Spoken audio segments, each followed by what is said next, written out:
Haleluya, haleluya, salam.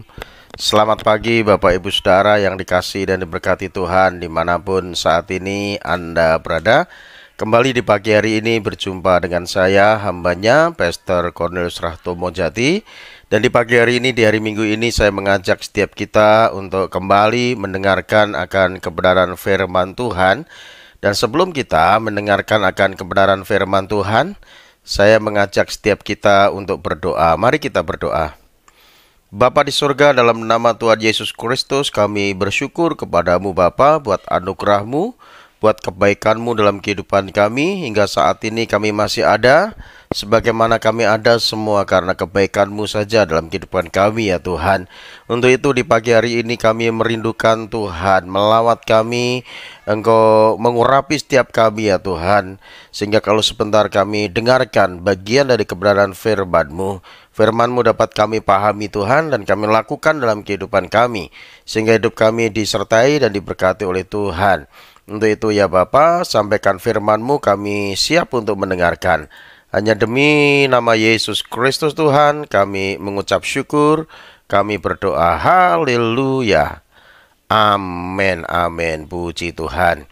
Baik Bapak Ibu Saudara yang kasih dan berkati Tuhan, pagi ini kita akan merenungkan firman Tuhan dengan satu tema orang yang lemah lembut. Seperti apa yang dikatakan oleh Tuhan Yesus yang terambil dari Matius 5 ayatnya yang kelima. Demikianlah bunyi firman Tuhan. Matius 5 ayat 5 katakan begini, berbahagialah orang yang lemah lembut, karena mereka akan memiliki bumi. Berbahagialah orang yang lemah lembut, karena mereka akan memiliki bumi. Bapak Ibu Saudara yang kasih Tuhan, di dalam Matius 5 ini merupakan khotbah Yesus di bukit. Dan di Matius 5 ini berbicara tentang karakter orang percaya. Ya, karakter orang percaya. Ya, di sana banyak dikatakan oleh Tuhan Yesus ya, orang yang miskin di hadapan Allah, orang yang berduka cita, orang yang lemah lembut, orang yang suci hatinya, ya, orang yang murah hati dan sebagainya, ya, orang yang membawa damai. Dan di sini berbicara tentang karakter orang percaya. Dan tujuan Yesus mengajar agar setiap orang percaya, khususnya murid-murid Yesus pada waktu itu, ya, memiliki karakter yang baik, karakter yang benar. Agar apa? Agar hidupnya itu diberkati oleh Tuhan. Hidupnya berbahagia dan diberkati oleh Tuhan. Jadi Tuhan Yesus itu punya tujuan dalam setiap apa yang diajarkan. Ya, punya tujuan, punya sasaran. Ya, agar apa? Agar setiap orang-orang yang percaya kepadanya memiliki karakter yang baik, karakter yang benar, memiliki karakter Kristus. Agar apa? Agar hidup orang percaya itu ya berbahagia dan diberkati. Jadi salah satu agar hidup kita berbahagia ya diberkati oleh Tuhan, kalau kita ini memiliki karakter yang lemah lembut. Lemah lembut di sini Saudara bukan berarti lemah tidak berdaya, atau orang berbicara dengan bicara pelan-pelan ya, atau orang seperti orang Jawa kelihatannya kalem, ya, kelihatannya sopan. Bukan seperti itu saudaraku yang kasih Tuhan. Ya, kadang orang berpikir ini kok orang lemah lembut banget ya, ini jalannya pelan-pelan, ngomongnya pelan gitu ya. Ya, bukan seperti itu. Belum tentu orang yang kelihatannya pelan, orang yang kelihatannya kalem ya, dia lemah lembut, belum tentu. Ya, belum tentu Saudara. Yang dimaksud lemah lembut di sini saudaraku ya bukan berarti lemah tidak berdaya, lemah gemulai. Ya, katanya suaranya pelan. Nah, bukan seperti itu yang dimaksud Tuhan. Lalu orang lemah lembut itu orang seperti apa? Orang yang lemah lembut, yang pertama adalah orang yang tunduk kepada Tuhan. Orang yang tunduk kepada kehendak Tuhan, yaitu firman-Nya. Itulah orang yang lemah lembut, Saudara. Jadi orang yang lemah lembut pada saat mendengarkan akan firman Tuhan, dia akan simpan dalam hatinya, dia akan lakukan. Itulah orang yang lemah lembut. Beda dengan orang yang keras hati. Pada saat mendengar firman Tuhan, ya, dia cuek, dia masa bodoh, bahkan ada penolakan dalam dirinya. Beda dengan orang yang lemah lembut. Orang yang lemah lembut pada saat mendengar firman Tuhan, dia akan simpan dalam hatinya, dia akan renungkan, dan dia akan lakukan.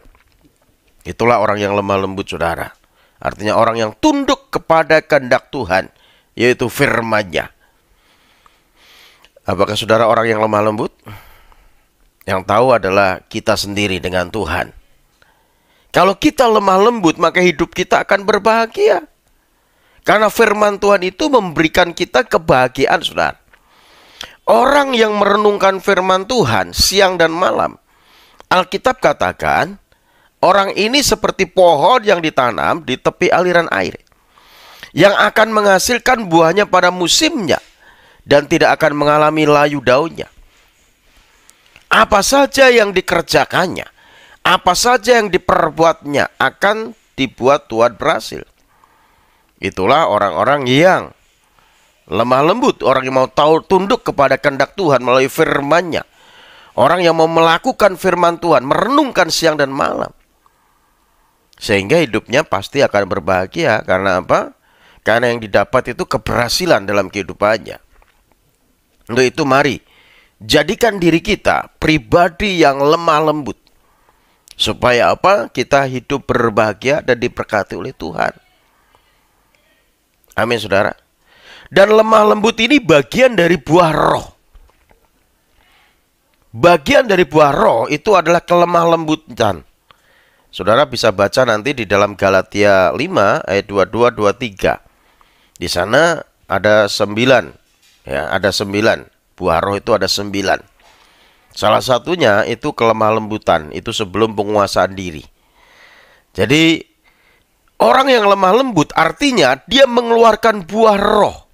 Bukan buah-buah roh, tapi buah roh. Kalau saudara membaca Galatia 5, di sana dikatakan buah roh, bukan buah-buah. Kalau buah-buah itu buahnya banyak. Kalau buah roh, buahnya satu, yang mengerjakan Roh Kudus dalam diri orang percaya, tapi rasanya ada 9. Ada kasih, sukacita, damai sejahtera, kesabaran, kemurahan, kebaikan, kelemah lembutan, penguasaan diri. Jadi ada kelemah lembutan di sana, ada lemah lembut. Jadi kalau kita mengeraskan hati, kalau kita tidak mau mentaati kehendak Tuhan yaitu firman-Nya, artinya kita ini orang yang tidak lemah lembut. Karena orang yang lemah lembut itu adalah orang yang mau tunduk kepada kehendak Tuhan, taat melakukan kehendak Tuhan. Itulah orang yang lemah lembut, saudaraku yang kasih Tuhan. Untuk itu pada saat firman Tuhan ditabur, siapapun itu yang menyampaikan firman Tuhan, terima dengan hati yang lemah lembut, saudaraku. Maka saudara akan menerima kebahagiaan dari Tuhan karena hidupmu akan diberkati Tuhan. Karena Alkitab jelas katakan, berbahagialah orang yang lemah lembut karena akan mewarisi bumi. Artinya dimanapun kita berada, kalau kita memiliki hati yang lemah lembut, maka kita akan diterima dimanapun berada. Hidup kita akan menjadi berkat dan diberkati oleh Tuhan. Jadi orang yang lemah lembut itu adalah orang yang tunduk kepada kehendak Tuhan, mau taat melakukan firman-Nya.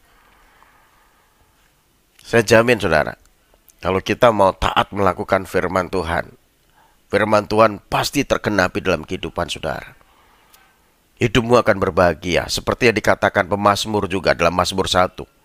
Berbahagialah orang yang tidak berjalan menurut nasihat orang fasik, berdiri di jalan orang berdosa, duduk dalam kalangan pencemooh. Tetapi yang kesukaannya adalah Taurat Tuhan, dan yang merenungkan siang dan malam. Jadi orang-orang yang merenungkan Taurat Tuhan, merenungkan siang dan malam, yaitu firman Tuhan, dia akan seperti pohon yang ditanam di tepi aliran air. Pohon ditanam di tepi aliran air, dia pasti akan bertumbuh. Namun bukan berarti pohon ditanam di tepi aliran air tidak menghadapi masalah. Ada angin yang menghantam pohon itu juga, ada tantangan juga, ada terik matahari. Namun karena ditanam di tepi aliran air, ada asupan makanan di sana, ada air di sana, maka tidak akan layu. Makanya Alkitab katakan tidak akan mengalami layu daunnya, dan apa saja yang diperbuatnya akan berhasil.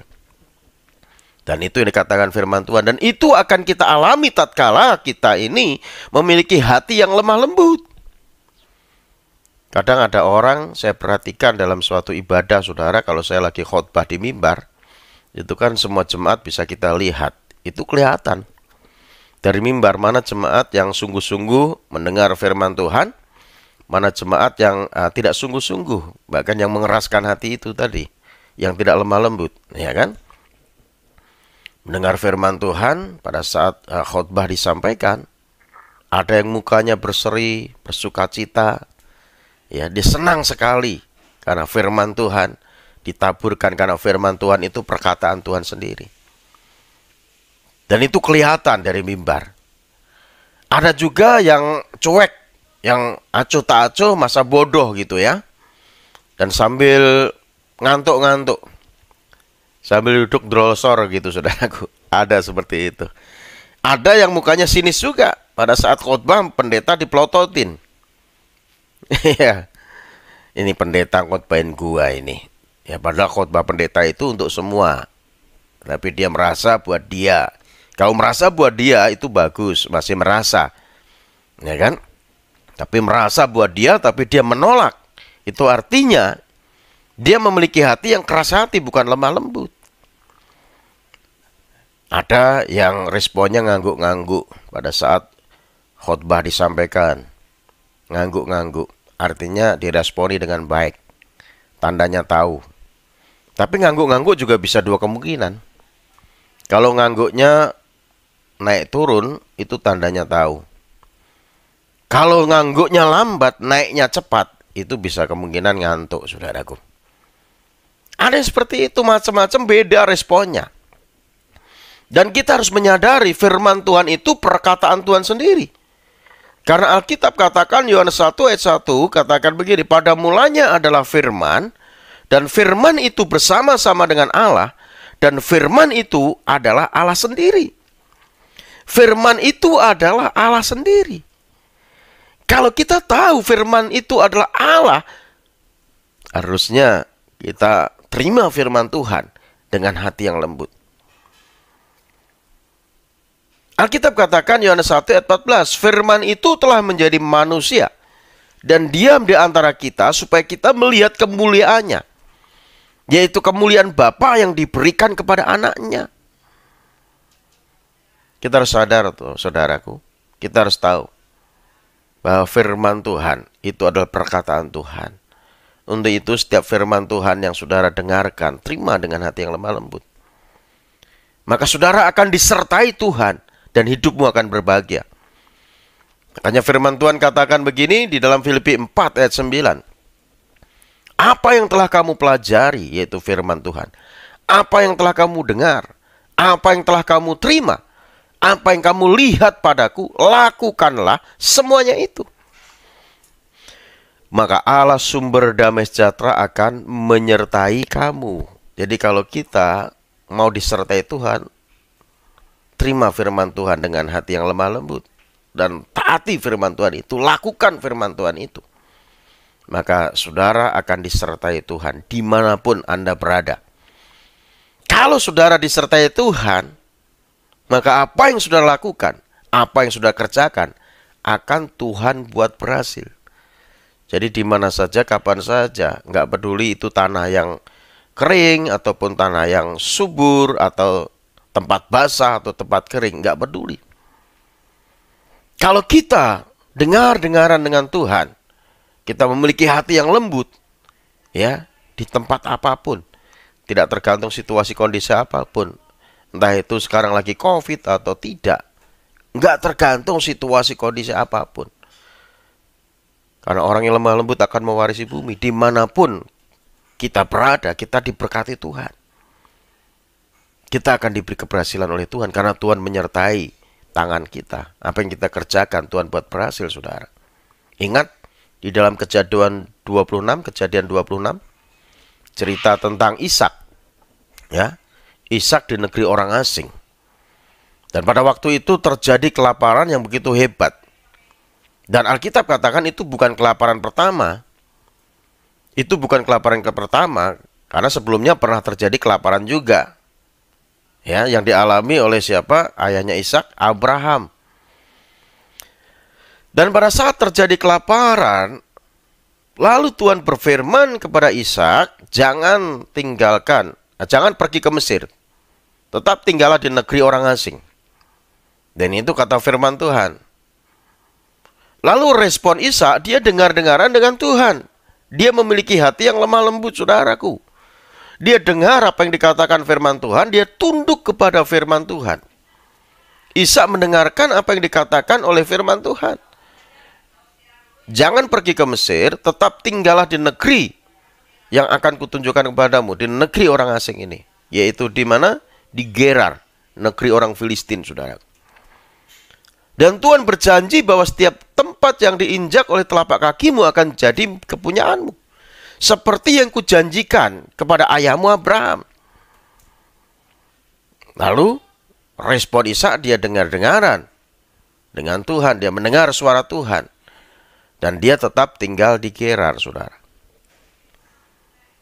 Di tengah kekeringan, di tengah kelaparan. Karena apa? Karena pada saat tidak terjadi turun hujan, ya, orang tidak bisa menanam, orang tidak bisa menuai, ya kan? Orang tidak bisa panen karena kekeringan semua. Terjadi kelaparan di seluruh bumi pada waktu itu. Dan ancamannya adalah mati. Manusia banyak mati.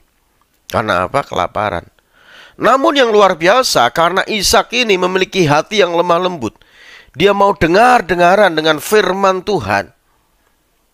Maka Alkitab katakan di dalam ayat 12 dari Kejadian 26, maka menaburlah Ishak di tanah itu. Dan dalam tahun itu dia menuai 100 kali lipat ganda.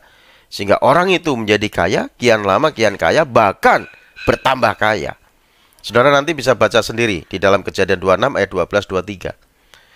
Di tengah orang kekurangan, di tengah orang kekeringan, di tengah orang kelaparan, Ishak diberkati Tuhan. Luar biasa. Karena apa? Memiliki hati yang lemah lembut. Mau dengar-dengaran dengan apa yang dikatakan oleh firman Tuhan. Dan janji Tuhan tergenapi dalam kehidupan Ishak, saudaraku. Makanya firman Tuhan katakan, berbahagialah orang yang lemah lembut.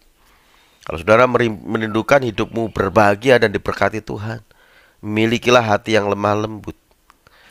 Orang yang lemah lembut itu artinya orang yang tunduk kepada kehendak Tuhan. Orang yang taat melakukan firman Tuhan. Itulah orang yang lemah lembut. Lalu yang kedua, orang yang lemah lembut itu orang yang rendah hati, tidak sombong. Orang yang rendah hati. Makanya Tuhan Yesus katakan di dalam Matius 11 ayat 29. Pikulah kuk yang kupasang itu, dan belajarlah kepadaku. Karena aku lemah lembut dan rendah hati, maka jiwamu akan mendapat ketenangan. Jadi kalau kita belajar kerendahan hati, belajar melalui Tuhan kita Yesus Kristus. Tuhan Yesus itu adalah pribadi yang lemah lembut, pribadi yang rendah hati. Dia tidak sombong. Bahkan, dia walaupun Allah, dia mengambil rupa seorang hamba, dan dia tidak menganggap kesetaraannya sebagai Allah, sebagai milik yang dipertahankan. Bahkan dia mengambil rupa seorang hamba, bahkan seorang manusia. Dalam keadaannya seperti manusia, dia rela mati, bahkan rela mati di atas kayu salib. Itulah sebabnya Allah mengaruniakan dia nama di atas segala nama.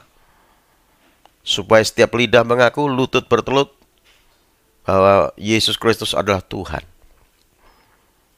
Filipi 2 ayat yang ke-5 dan seterusnya sampai 10, saudara. Saudara bisa baca sendiri. Jadi kalau kita belajar kerendahan hati, belajarlah dari Tuhan Yesus. Karena Tuhan Yesus sendiri katakan, pikulah kuk yang kupasang itu, dan belajarlah kepadaku. Karena aku lemah lembut dan rendah hati, maka jiwamu akan memperoleh ketenangan. Yang membuat orang tidak tenang itu adalah orang yang sombong, saudara. Orang sombong itu maunya lebih dari orang lain. Orang lain ya lebih diberkati, dia gelisah. Dia tidak senang melihat tetangga ya sudah beli mobil baru, dia belum punya, dia gelisah. Itulah orang sombong, saudaraku. Maunya tidak bisa dilebihi orang lain. Ya, gelisah sehingga nggak ada ketenangan dalam jiwanya. Ya kan? Namun mari kita setiap orang yang percaya kepada Tuhan, milikilah kerendahan hati. Karena orang yang lemah lembut dia pasti rendah hati. Jadi lemah lembut itu nggak bisa terpisah dengan rendah hati. Seperti yang Tuhan katakan, karena aku lemah lembut dan rendah hati. Untuk itu mari saudara, belajarlah kepada Tuhan Yesus. Walaupun dia Allah, dia tidak menganggap kesetaraannya sebagai milik yang harus dipertahankan. Dia mengosongkan dirinya, dia mengambil rupa seorang hamba. Jadi saudara, kalaupun saat ini saudara mungkin diberkati Tuhan, punya jabatan, punya perusahaan besar, punya deposito banyak, ya kan? Punya pengaruh yang luar biasa, tapi tetaplah rendah hati. Tetaplah tunduk pada Tuhan. Jangan sombong, karena semua itu datangnya dari Tuhan. Dan pakai untuk kemuliaan nama Tuhan. Amin saudara. Jadi sekalipun kita memiliki segala-galanya, sadari bahwa semua itu datangnya dari Tuhan. Ya memang sih kalau orang punya, orang kaya, punya kedudukan, pangkat begitu ya, itu bisa saja dia tergoda untuk sombong, bangga dengan apa yang padanya. Tapi itu wajar ya secara manusia. Tapi yang menjadi masalah kadang ada orang sudah nggak punya apa-apa, sudah miskin tapi masih sombong. Kan mengerikan sekali. Ingat saudara, kalau kita tinggi hati, kita besar kepala, kita sombong, kita menjadikan diri kita itu musuh Tuhan. Karena Alkitab katakan bahwa Allah menentang orang yang congkak, tetapi mengasihani orang yang rendah hati. Ternyata Tuhan itu mengasihi orang-orang yang rendah hati, bukan orang yang sombong, saudaraku. Untuk itu mari milikilah kerendahan hati, saudara. Karena itulah karakter Kristus yang perlu kita kenakan di dalam kehidupan kita sebagai orang yang percaya. Ya kadang orang itu nggak sadar. Pada saat dia bangga diri, dia menepuk dada, dia sombong. Ya.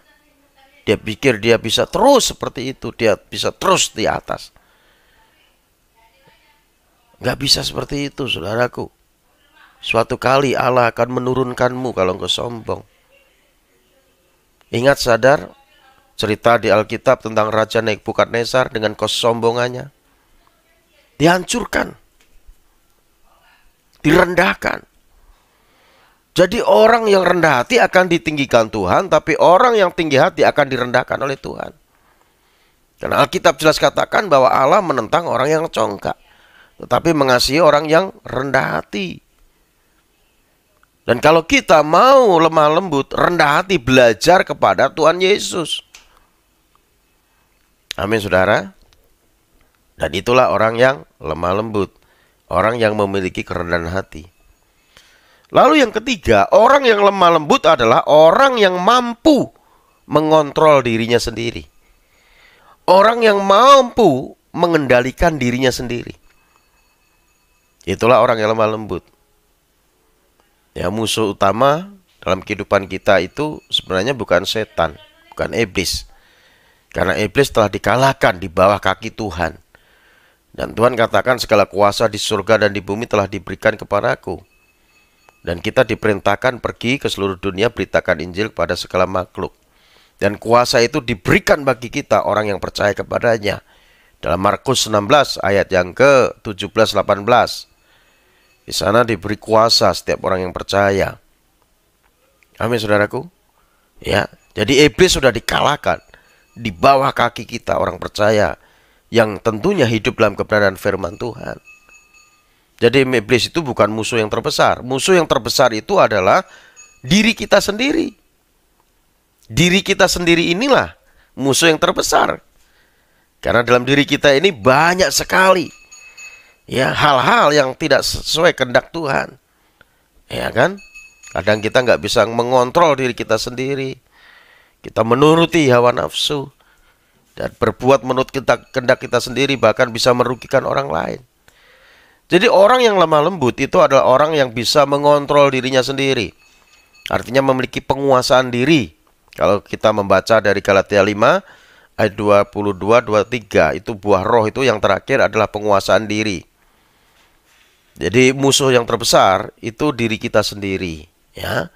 Kita harus bisa menguasai diri kita sendiri. Power under control, bisa mengontrol kekuatan kita sendiri. Jangan kita meledak-ledak, jangan kita emosi, ya. Kita harus tenang. Itulah orang yang lemah lembut, saudara. Dalam menyikapi sesuatu kita harus tenang, ya, harus sabar, ya. Kita harus bisa mengontrol, menguasai diri kita sendiri. Kadang saya perhatikan ada orang itu yang nggak bisa menguasai diri sendiri, meledak-ledak. Pokoknya kalau nggak marah sehari itu kelihatannya sawan. Ya, ada seperti itu saya menjumpai. Ya, ada teman saya senang sekali ya, diangkat menjadi supervisor. Wah Pak, saya puji Tuhan saya diangkat jadi supervisor. Tapi setelah diangkat jadi supervisor, tiap hari saya dimarahin sama bos saya. Diangkat tapi untuk dimarahin terus. Dan bosnya ini memang sifatnya meledak-ledak, tidak bisa mengendalikan diri sendiri. Pokoknya semua orang dimarahin. Pokoknya kalau nggak marah sehari, itu rasanya masih kurang. Jadi ada orang-orang seperti itu, saudara. Dan itu sebenarnya merugikan diri kita sendiri. Iya, karena orang-orang yang ada di sekeliling kita, yang kita perlakukan menurut kehendak kita sendiri, ya, kita marah, kita maki dan sebagainya. Orang-orang itu juga bisa terluka, saudara. Bahkan bisa balik melawan saudara. Makanya kalau kita perhatikan ada orang-orang yang menyimpan sakit hati, menyimpan dendam karena diperlakukan dengan oleh orang-orang yang tidak bisa menguasai dirinya sendiri. Bahkan puncaknya bisa membunuh, saudara yang kasih Tuhan. Untuk itu hati-hati. Kita harus bisa mengendalikan diri kita sendiri. Itulah orang yang lemah lembut, saudaraku. Jangan kita memiliki sifat yang meledak-ledak, sifat yang marah terus, ya, sifat yang menuruti hawa nafsu, ya, keinginan daging kita, saudara. Kita harus tundukkan kepada kehendak Tuhan. Kita harus rendah hati dan kita harus bisa mengendalikan diri kita sendiri. Ya, mengendalikan diri dari segala macam hal, dari pikiran kita, perkataan kita, perbuatan kita. Kita harus bisa kendalikan, saudaraku. Kita harus bisa mengontrol. Apakah apa yang kita lakukan, kita kerjakan itu sesuai kehendak Tuhan atau tidak. Kita harus bisa kontrol. Minta Roh Kudus memampukan kita. Dan kita pasti mampu kalau kita mau untuk mengontrol, mengendalikan diri kita sendiri. Karena ada Roh Tuhan yang memampukan kita, saudaraku yang kasih Tuhan. Ya, termasuk mengontrol mulut kita juga dalam hal makanan. Ya kan? Kadang orang ya tidak bisa mengontrol lidahnya, saudaraku, dengan apa makanan enak. Semua makanan disantap, ya. Semua makanan pokoknya nggak ada pantangan. Ya memang nggak bolehlah kita nikmati semua karena Tuhan menciptakan semua untuk kita nikmati. Tapi kalau kita nggak ada pengendalian diri, semua kita makan dengan berlebihan, itu akan merugikan diri kita sendiri, saudara. Iya. Contohnya kita ini sudah umur 70 tahun. Lalu kita nggak bisa mengendalikan apa yang kita makan, semua masuk. Padahal sudah ada gejala darah tinggi, encok, rematik, batuk-batuk, kolesterol, trigisida, semua sudah ada. Lalu kita nggak bisa mengendalikan lidah kita, umur sudah 70 tahun. Lalu semua masuk. Kambing guling, babi kecap, cumi-cumi, udang, ya, semua masuk. Lalu bangun tidur kita nggak bisa bergerak, tubuh kita kaku. Itu kan kita sendiri yang rugi. Ya, kita harus bisa mengendalikan diri kita sendiri. Dan itulah orang yang lemah lembut, saudaraku. Jadi saya simpulkan firman Tuhan pada pagi hari ini. Jadi orang lemah lembut itu bukan berarti orang yang bicaranya pelan-pelan, orang yang kelihatannya nggak pandai, nggak banyak ngomong, ya. Orang yang kelihatannya lemah, tak ada berdaya, orang yang kelihatannya lemah gemulai. Bukan seperti itu, saudara. Orang yang lemah lembut adalah yang pertama tadi, orang yang tunduk kepada kehendak Tuhan, yaitu firman-Nya. Lalu yang kedua, orang yang memiliki kerendahan hati, itulah orang yang lemah lembut. Karena Tuhan kita adalah Tuhan yang lemah lembut dan rendah hati. Seperti yang Tuhan Yesus sendiri katakan dalam Matius 11 ayat 29. Lalu yang ketiga, orang yang lemah lembut adalah orang yang bisa mengendalikan dirinya sendiri. Mengontrol dirinya sendiri. Itulah orang yang lemah lembut, saudaraku. Untuk itu jadikan diri kita pribadi yang lemah lembut. Sehingga ya kita akan hidup berbahagia dan diberkati Tuhan. Dan kita akan mewarisi bumi. Artinya dimanapun berada kita akan diterima. Dan kita akan diberkati Tuhan, tidak tergantung pada situasi kondisi apapun. Tetap kita akan menerima kebahagiaan dan berkat dari Tuhan. Tuhan Yesus memberkati kita semua. Amin. Mari kita berdoa, saudara. Bapa, terima kasih buat firman-Mu pagi ini yang mengingatkan kami, yang mengajar kami, untuk kami memiliki pribadi yang lemah lembut yang seperti Tuhan inginkan ya Tuhan. Karena tatkala kami memiliki hati yang lemah lembut, Engkau berkenan pada kami. Untuk itu Tuhan, biarlah Roh Kudus Engkau memampukan kami, untuk kami memiliki kelemah lembutan Tuhan. Menjadi pribadi yang tunduk pada kehendak-Mu, menjadi pribadi yang rendah hati, dan menjadi pribadi yang bisa mengontrol diri kami sendiri ya Tuhan.